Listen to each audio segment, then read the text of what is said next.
नमस्कार साथियों, स्वागत है आपका एक और नई वीडियो में और आप देख रहे हैं बिग इंडिया टीवी। साथियों, आपको पता है विधानसभा चुनाव हो चुके हैं 5 राज्यों के और रिजल्ट भी आ चुके हैं, लेकिन जो घमासान चुनाव के रिजल्ट आने के बाद शुरू हुआ है वो अब तक थमा नहीं है। आप भली भांति जानते हैं कि ईवीएम के माध्यम से लोग बता रहे हैं कि धांधली करके बीजेपी चुनाव जीती है, लेकिन खैर उसका क्या करे। ईवीएम हटाना कोई इतनी बड़ी बात नहीं है।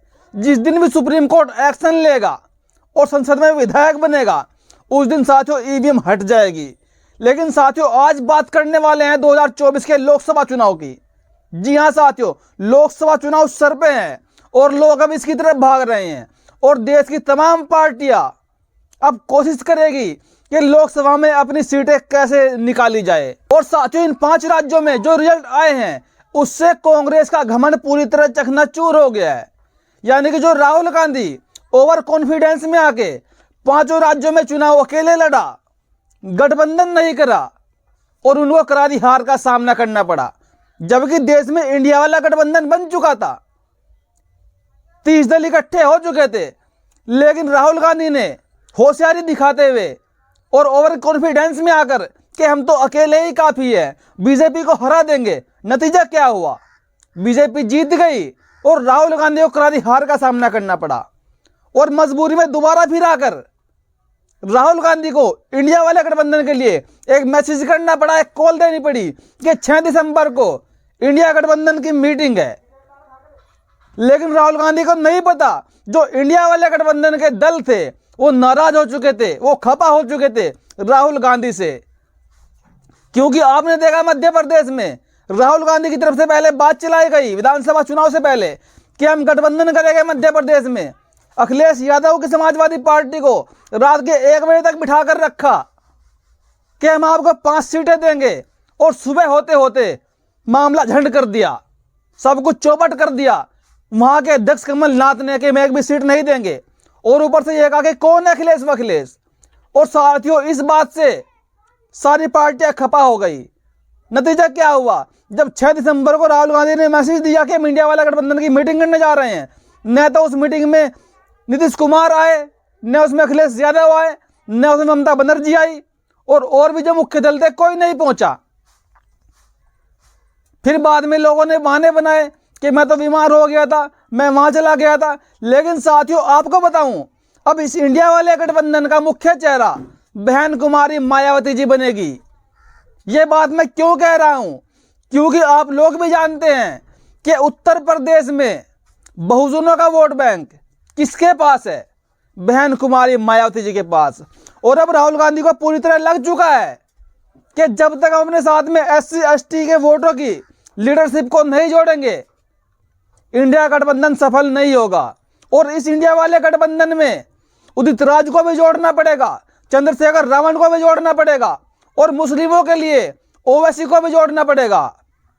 या फिर यूं कहे कि राहुल गांधी एंड कांग्रेस अब झुकेंगे बहन कुमारी मायावती जी के आगे, क्योंकि बसपा सुप्रीमो को उन्होंने पहले भी मैसेज नहीं दिया, कॉल नहीं दी इंडिया गठबंधन में आने के लिए। और वर्तमान में हालत यह है कि अगर बहन कुमारी मायावती जी के इंडिया वाला गठबंधन चुनाव लड़ा तो इनकी हार 100% पक्की है।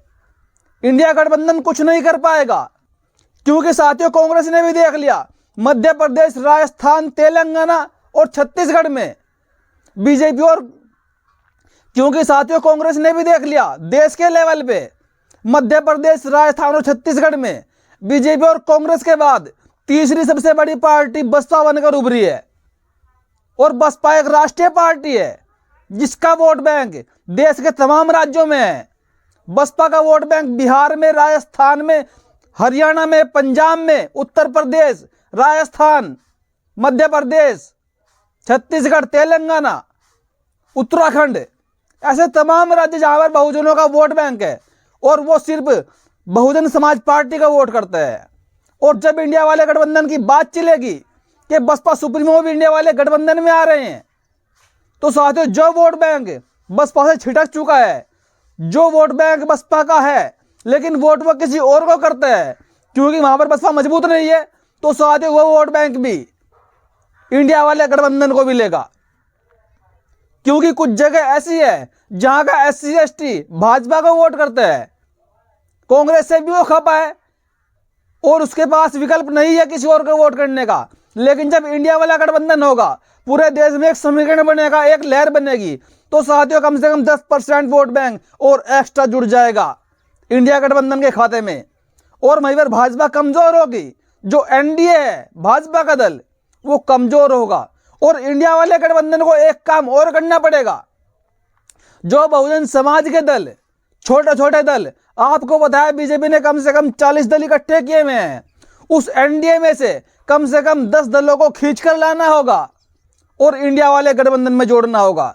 जैसे कि संजय निषाद, उनको लाना होगा, ओम प्रकाश राजभर को लाना होगा, अनुप्रिया पटेल को लाना होगा, और भी बहुत सारे दल हैं, उनको भी लाना होगा। तब जाकर भाजपा को मात दी जाएगी।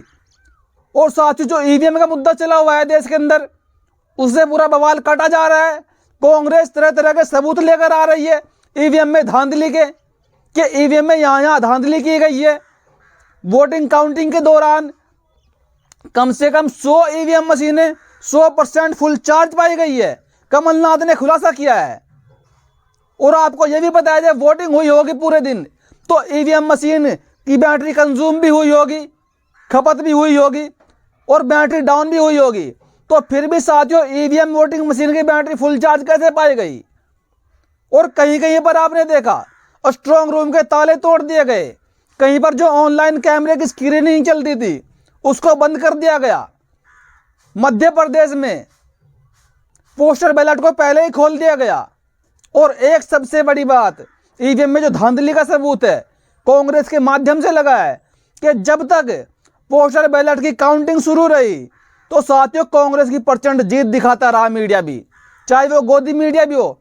कम से कम 190 सीटों पर कांग्रेस आगे बनी हुई थी। और जैसे ही EVM की काउंटिंग शुरू हुई तब खेल शुरू हुआ, तब धांधली का पता लगा, तो फिर भाजपा आगे निकल गई।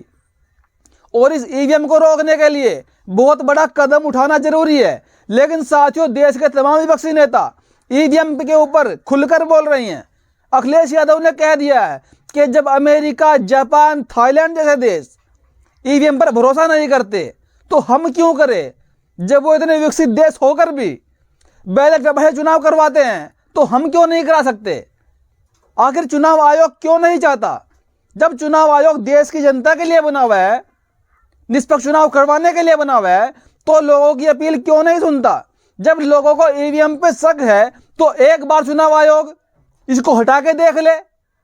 और महाराष्ट्र से उद्धव ठाकरे ने तो यह भी कह दिया है कि अगर मोदी जी को अपनी लहर पर इतना ही घमंड है, इतना ही उनको यकीन है, तो एक बार बैलेट पेपर से आ जाए मैदान में, उनकी सारी की सारी लहर निकल जाएगी। ये सारा खेल EVM का है। और EVM के दम पर ही पिछले 4-5 सालों से, 10 सालों से बीजेपी सत्ता में आ रही है और बीजेपी देश को धोखा दे रही है और देश का लोकतंत्र हैकरों के हाथों में जा रहा है। या फिर यह कहे कि जो लोग देश को बेचना चाहते हैं उनके हाथों में जा रहा है। तो साथियों सोचना आपको है, 2024 के लिए आप EVM चाहते हैं या फिर बैलेट पेपर चाहते हैं? 2024 का चुनाव आप निष्पक्ष चाहते हैं या फिर आपको पक्षपात वाला चाहिए? यकीनन मानिए मोदी जी 2024 का चुनाव किसी भी हालत में जीतना चाहेंगे और जीतना चाहते हैं। जबकि धांधली वाला चुनाव जीतने के बाद हालत इतनी खराब है बीजेपी की। 4 दिन हो गए, आज 8 दिन, 5 दिन हो गए चुनाव के नतीजे आए हुए, लेकिन राजस्थान में अब तक इनको CM पद का चेहरा नहीं मिला, CM घोषित नहीं कर पाए। मध्य प्रदेश में यही हाल है, छत्तीसगढ़ में यही हाल है। और लोग तो ये भी कह रहे हैं कि राजस्थान के अंदर वसुंधरा राजे, उनके संपर्क में कम से कम 40 MLA हैं। अगर उनको मुख्यमंत्री नहीं बनाया गया, वसुंधरा राजे 70 MLA लेकर कांग्रेस में चली जाएगी और अशोक गहलोत से मिलकर मुख्यमंत्री बन जाएगी। यही हाल साथियों मध्य प्रदेश में है। मध्य प्रदेश में OBC मुख्यमंत्री शिवराज सिंह चौहान को दरकिनार करना बीजेपी को भारी पड़ सकता है। और कमलनाथ और शिवराज सिंह चौहान की दोस्ती किसी से छिपी नहीं है, यानी शिवराज सिंह चौहान ने भी अपने पत्ते खोल दिए हैं। उन्होंने कमलनाथ से मिलना शुरू कर दिया है और उनके संपर्क में भी कम से कम 90 विधायक है। भाजपा के, तभी तो बीजेपी अब तक सीएम पद का चेहरा घोषित नहीं कर पाई। छत्तीसगढ़ में रमन सिंह को ले लीजिए, रमन सिंह को मुख्यमंत्री नहीं बनाया तो वो भी बाजी पलट देंगे। और बीजेपी वहां पर बिल्कुल भी सवर्ण समाज का सीएम नहीं देना चाहती।